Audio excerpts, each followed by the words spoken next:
Svake godine se uzgajivači biljaka susreću sa zemljišnim štetočinama koje uništavaju podzemne organe biljaka. Ličinke klisnjaka Elateridae su polifagne i mogu napraviti ozbiljne štete u usjevima povrća, ratarskim kulturama rijetkog sklopa te raznim drugim biljnim vrstama. Klisnjaci su brojna grupa insekata. Odrasle jedinke ne pričinjavaju štete jer se hrane polenom cvjetova. Ženke mogu položiti više stotina jaja, a ličinke ovih insekata nazivaju se žičnjaci.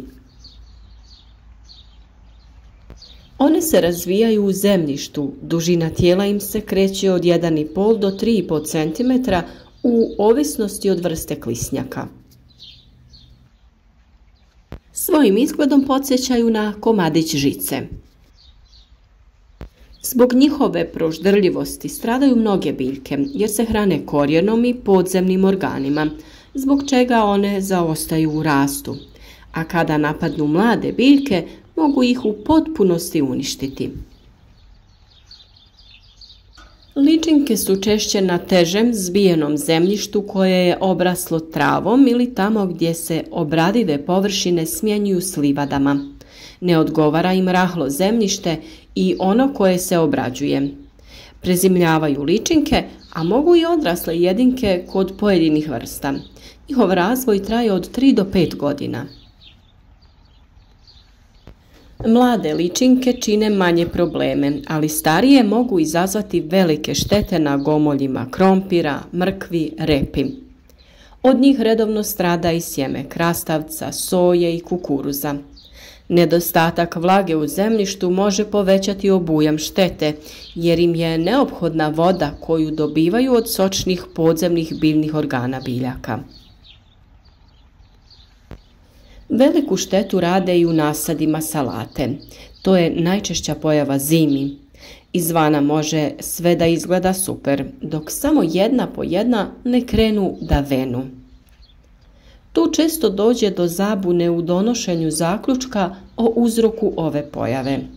Naime, kada izvadite salatu iz tla, ona se lako odvoji od korijena. Nerijetko sa donje strane vidite žičnjaka kako buši biljku, a kada izvadite korijen i tu ih možete pronaći. Kod problema sa žičnjacima potrebno je utvrditi brojnost njihove populacije. Pregled je potrebno obaviti na proljeće prije sjetve ili početkom jeseni, kada se ličinke povlače dublje u zemlju kako bi prezimile. Postupak je taj da se kopaju rupe dimenzije 25 x 25 x 25 cm na težim zemljištima. Što je ono rahlije, rastresitije i lakše, dimenzije rupe trebaju biti veće, a maksimalno su 50 x 50 x 25 cm. Dubina rupe je veća kod jesenskog pregleda i može biti do 30 cm jer se one povlače dublje u zemljište. Broj iskopanih rupa ovisi od veličine parcele na kojoj obavljamo pregled. Na manjim se taj broj kreće do 8, a za veće je taj broj veći. Vjerujem da većina vas ima problema u vašim malim vrtovima, ali potrebno je iskopati od 8 do 10 rupa za parcele površine od 1 do 5 hektara. Rasporedite ih ravnomjerno po površini. U manjim vrtovima broj tih rupa će biti manji, a možda da ih rasporedite na manju udaljenost. Iskopanu zemlju radi lakšeg pregleda stavite na najlon i usitnite rukama. Grudice zemlje trebaju biti što sitnije kako bi mogli utvrditi prisustvo mladih ličinki. Njihov se broj na površini parcele utvrđuje na osnovu broja pronađenih u uzorku koji se množi sa 16. To znači da nam jedna larva u uzorku kazuje da na 1 metru kvadratnom površine nalazi se njih 16. Kod rupa većih dimenzija i većih površina postupak utvrđivanja je nešto drugačiji. Broj pronađenih ličinki se pomnoži sa 4, a dobiveni rezultat dijeli se sa brojem iskopanih rupa na površini parcele. Tako se dobije njihov broj po 1 kvadratnom metru. Prag štetnosti za ratarske vrste se smatra kada na vlažnijim zemljištima pronađemo njih 3 do 5 po 1 kvadratnom metru, a na sušnim od 1 do 3 komada. Kod kultura gustog sklopa on je nešto veći i iznosi 25 po metru kvadratnom na vlažnim zemljištima, odnosno 15 na sušnim.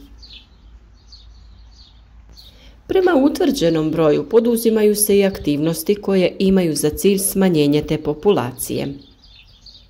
Preventivne mjere nam mogu pomoći u zaštiti usjeva. Kao što sam rekla, ne odgovaraju im rahla zemljišta jer se brže isušuje površinski sloj. Ptice su također ondje aktivnije i utječu na smanjenje populacije. Djelovanjem na rahlost, plodored, dodavanjem organskih gnojiva i navodnjavanjem direktno utječemo na njihov broj. Duboko oranje je još jedna mjera koja doprinosi smanjenju brojnosti. Najbolje ga je obaviti po hladnom danu, jer ličinke koje budu izbačene na površinu brzo uginu zbog hladnoće. Na njihovu brojnost može se djelovati preko smanjenja populacije odraslih jedinki. Cvijet pastrnjaka, celera, peršina privlače odrasle žičnjake i onda ih je lako pokupiti. Ženka polaže jaja u plitak sloj zemlje na dubinu od 3 do 8 cm uz biljke. Kada je suša i nedostatak vlage, jaja će se isušiti i propasti. Zbog toga na zemljištima gdje su žičnjaci problem ne treba zalijevati osnovu biljke. Također, ženke izbjegavaju polaganje jaja na kalcificiranim zemljištima. Možete po površini tla posipati vapno u količini od 100 grama po 1 kvadratnom metru. Proizvođači koji primjenjuju gnojiva sa amonijakom i fosforom imati će manje problema sa njima. A jedan od načina da ih držite dalje od usjeva jeste i primjena drvenog pepela. Jednostavnim posipanjem po površini odbiti ćete ženke koje ondje neće polagati jaja. Vrlo dobri saveznici su nam i ptice koje obavezno moramo privući u naš vrt. One naime koriste ličinke za svoju ishranu.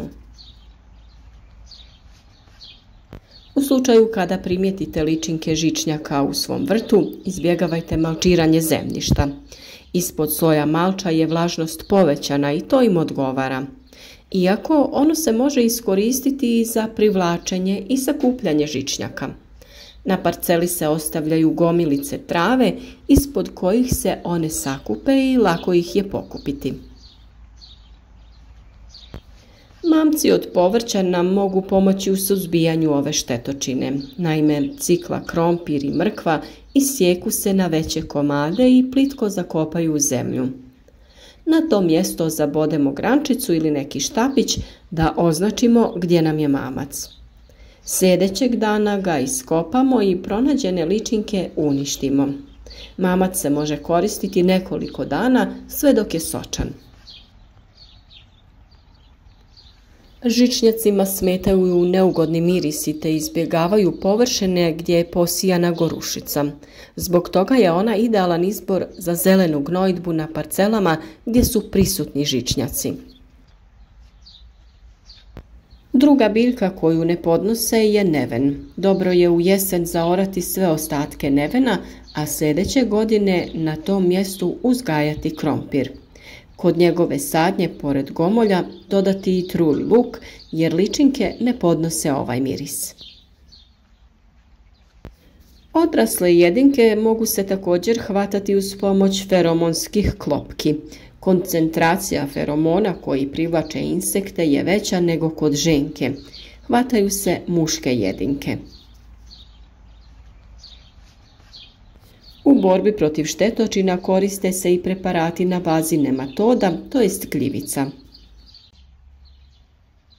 Što se tiče upotrebe hemijskih insekticida, obično se radi o praškastim preparatima koji se apliciraju u zemljište ili se nanose na sjeme.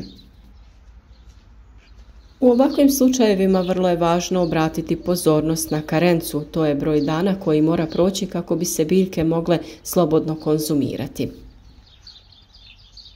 U svakom slučaju probajte sva ova prirodna rješenja prije nego budete primorani ipak da koristite neke hemijske preparate. Nadamo se da vam je ovaj video bio od koristi i da ćete uspjeti riješiti ovakve probleme ukoliko se pojave. Mi smo uvijek tu za vas na našem kanalu, pa ukoliko već niste, zapratite ga i družite se s nama svaki dan uz novi koristan video. Naš trud možete nagraditi sa jednim lajkom ili podijeliti video sa prijateljima. A za sve nedoumice i druga pitanja uvijek smo dostupni za vas u komentarima ispod videa.